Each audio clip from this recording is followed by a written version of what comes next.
Assalamualaikum warahmatullahi wabarakatuh. Tapi pun, apa kabar anak yang hebat? Semoga selalu sehat dan tetap semangat. Pada video pembelajaran kali ini, kita akan membahas materi tentang teks debat. Debat adalah kegiatan adu argumentasi antara dua pihak atau lebih, baik itu perorangan ataupun kelompok, dalam mendiskusikan dan memutuskan masalah dan perbedaan. Unsur-unsur yang ada dalam sebuah debat. Yang pertama, memiliki mosi. Mosi adalah topik atau bahasan yang akan diperdebatkan dan mempunyai sifat konvensional. Adanya mosi sangat penting karena di dalam sebuah debat terdapat pihak pro dan kontra. Debat juga harus memiliki pihak pro atau pihak afirmatif yang setuju terhadap mosi yang telah diberikan. Pihak pro akan memberikan pidatonya terlebih dahulu mengenai alasan mengapa mendukung pernyataan di dalam mosi.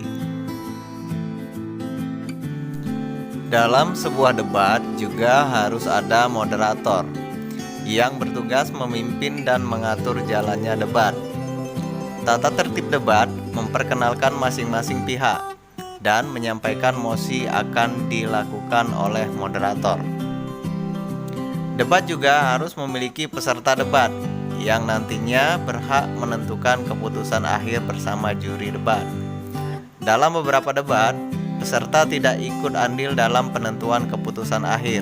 Namun, jika dibutuhkan voting, maka biasanya peserta akan diperhitungkan suaranya.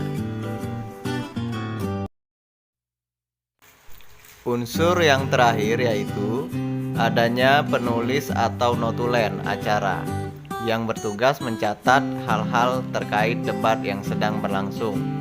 Misalnya mosi debat, pernyataan moderator, penyampaian masing-masing tim atau pihak, dan hasil keputusan akhir. Adapun tujuan debat yaitu melatih keberanian mengemukakan pendapat, melatih mematahkan pendapat lawan, meningkatkan kemampuan merespons suatu masalah. Jenis debat. Yang pertama, debat parlementer.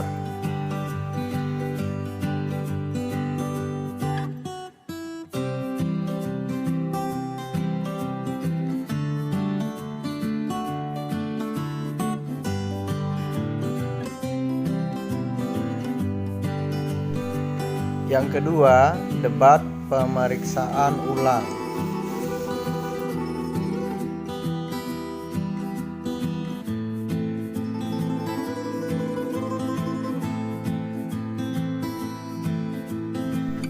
Yang ketiga, debat formal, konvensional, atau debat pendidikan.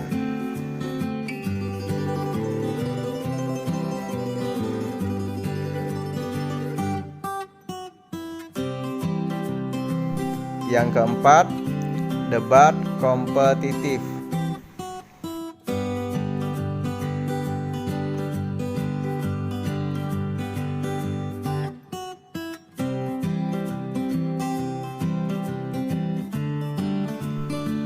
Ciri-ciri debat.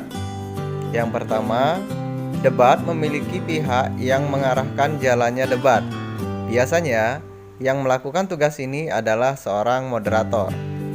Yang kedua, hasil akhir atau kesimpulan debat dapat dengan cara voting maupun keputusan juri debat.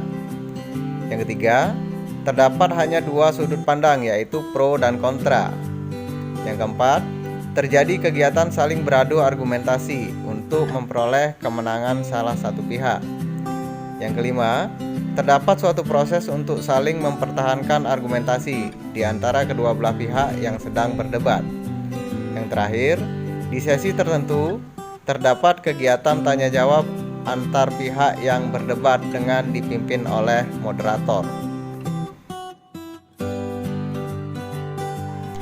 Etika dan tata cara debat.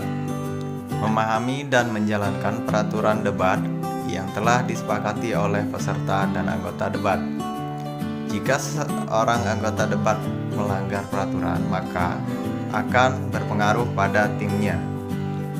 Pertanyaan yang diajukan sebaiknya disampaikan dengan profesional, tidak menghina, menguji, maupun merendahkan lawan.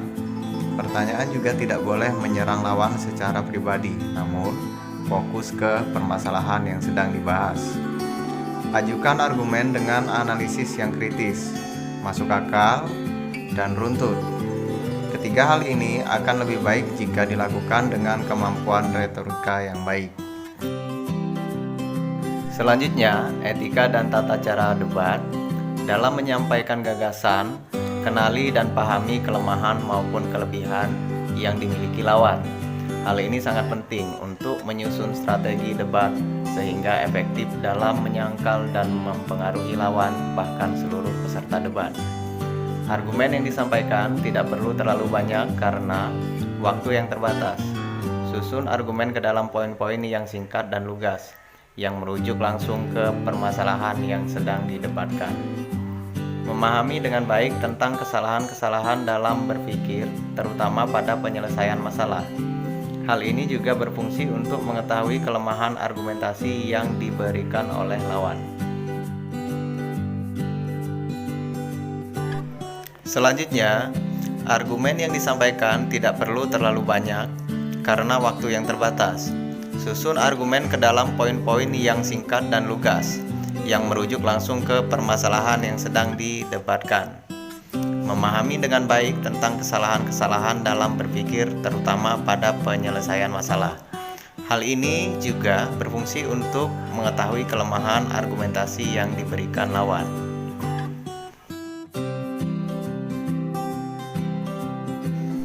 Struktur debat. Yang pertama, perkenalan harus dilakukan oleh masing-masing tim atau pihak. Yang kedua, penyampaian argumentasi. Dalam debat, masing-masing tim pro maupun kontra menyampaikan argumentasi atau gagasan tentang mosi yang telah diberikan. Penyampaian argumentasi ini dimulai dari tim pro, lalu tim kontra, kemudian diakhiri oleh tim netral. Yang ketiga, melakukan debat merupakan hal utama. Masing-masing tim diharuskan menyampaikan argumentasi maupun sanggahan kepada lawan. Yang keempat, kesimpulan merupakan hasil akhir debat yang sebelumnya diawali dengan penutup yang disampaikan oleh masing-masing tim. Yang kelima, keputusan diambil dari hasil voting, mosi, resolusi, dan sebagainya. Jenis keputusan ada 3, yaitu keputusan oleh para pendengar, yang kedua keputusan oleh hakim, dan yang ketiga keputusan dengan kritik. Kaidah kebahasaan teks debat. 1. Menggunakan kalimat kompleks. Pada teks debat biasanya menggunakan kalimat yang mempunyai lebih dari satu struktur dan lebih dari satu kata kerja atau kalimat kompleks.